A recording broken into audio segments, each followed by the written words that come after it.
পখিলাৰ গান যিকেইটা আছিল তাৰ আটাইতকৈ ভাল লগা গান কোনটো?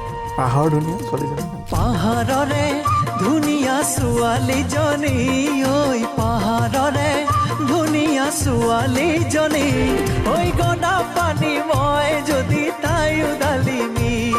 পঢ়াত যদিও মই ধৰক বহুত বেয়া নাছিলোঁ, কিন্তু মই মোৰ পঢ়ি শুনি মই কিবা এটা মানে চাকৰি কৰাৰ মোৰ মন কেতিয়াও নাছিলে। চাকৰি নকৰো বিজনেছ কৰিম মই হ'বনে নহ'ব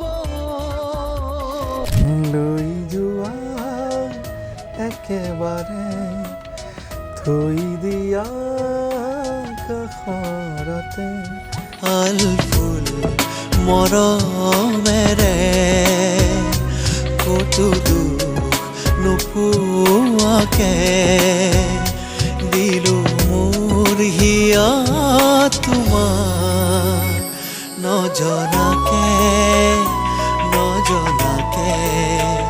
মানে কিছুদিন আজি অলপ দিন সংগীত জগতৰ পৰা সীমান্ত শেখৰ যেন অকণমান অফ হৈ গৈছে, মানে অলপ অপ্ৰাসংগিক হৈ গৈছে নেকি বাৰু সংগীত জগতত?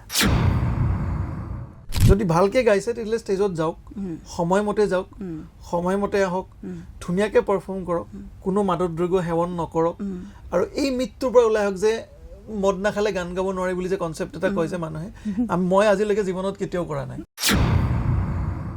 আনৰিটেন টক্সত এইবাৰৰ অতিথি সংগীত শিল্পী সীমান্ত শেখৰ। শনিবাৰ আৰু দেওবাৰে চাবলৈ নাপাহৰিব সাগৰিকা গোস্বামীৰ সৈতে আনৰিটেন টক্স।